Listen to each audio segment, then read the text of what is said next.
சேலம் அருகே ஆத்தூரில் சொகுசு வாழ்க்கை வாழ்வதற்காக யூடியூப் பார்த்து நகை கொள்ளையடிக்க திட்டமிட்டு நகை கடையில் கொள்ளை முயற்சியில் ஈடுபட்ட இருவர் கைது செய்யப்பட்டுள்ளனர். விவரங்களோடு செய்தியாளர் ரவி தரும் தகவல்களை கேட்கலாம். ரவி, தற்போது கைது செய்யப்பட்டவர்கள் எங்கு வைக்கப்பட்டிருக்கின்றனர்? ஆசிட் வீச்சில் காயமடைந்தவர்களின் உடல்நலன் எப்படி இருக்கிறது? நிச்சயமாக பாலசுப்ரமணியம், அதாவது ஆத்தூர் கடைவீதி பகுதியில் நகைக்கடை வைத்திருப்பவர் வைத்தீஸ்வரன், இவரது மனைவி செண்பகவல்லி மற்றும் பணியாளர் வசந்தி ஆகியோர் நேற்று முன்தினம் இரவு கடையில் இருந்தபோது நகை வாங்குவது போல் கடைக்கு உள்ளே வந்த இரு நபர்கள் திடீரென நகை பார்த்து கொண்டிருந்தனர். அப்போது திடீரென ஒரு நபர் மட்டும் கையில் ஆசிட் ரசாயன கலந்த கலவை வச்சிருக்கிறாரு.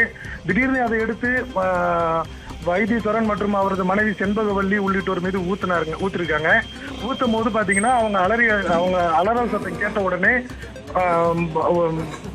வசந்தி உள்ள ஓட்டிருக்கிற நிலையில செண்பகவல்லியும் அவரது கணவரும் மட்டும் கடையில இருந்திருக்காங்க.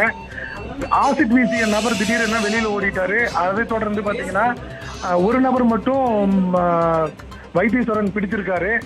தொடர்ந்து பாத்தீங்கன்னா ஆசிட் வீசிய நபர் 1 கிலோமீட்டர் தொலைவில் உள்ள புதுப்பேட்டை பகுதியில் பொதுமக்களிடம் சிக்கியிருக்கிறாரு. அப்ப பொதுமக்கள் அவரை பிடிக்க முயன்ற போது துப்பாக்கியை காட்டி மிரட்டி இருக்கிறாரு. தொடர்ந்து பொதுமக்கள் லாவகமாக அவரை பிடித்து ஆத்தூர் காவல்துறையினரிடம் ஒப்படைத்திருக்கிறாங்க. இதில் மூஞ்சில முகத்தில் பாத்தீங்கன்னா செண்பகவல்லி மற்றும் வசந்தி ஆகியவங்க பாத்தீங்கன்னா காயம் ஏற்பட்டதுனால ஆத்தூர் அரசு மருத்துவமனையில சிகிச்சை இருந்தாங்க. அவங்க இப்போ நல்ல நிலையில் இருக்காங்க. தொடர்ந்து போலீசார் சிக்கிய இருவரிடம் விசாரணை மேற்கொண்டதில்ல. அவர்கள் பாத்தீங்கன்னா தலைவாசல் பக்கம் சிறுவாச்சூர் பகுதியைச் சேர்ந்த மூர்த்தி என்பவரும், அதேபோல் மற்றொரு நபர் சின்னசேலம் நாகக்குப்பம் பகுதியை சேர்ந்த சாமிதுரை என்பதும் தெரிய வந்தது. இவர்களிடமிருந்து கள்ளத்துப்பாக்கி தயாரித்தது சாமிதுரை மீது கள்ளத்துப்பாக்கி தயாரித்த தொடர்பாக 4 வழக்குகள் நிலுவையில் இருக்கிறதாகவும் கூறப்படுகிறது.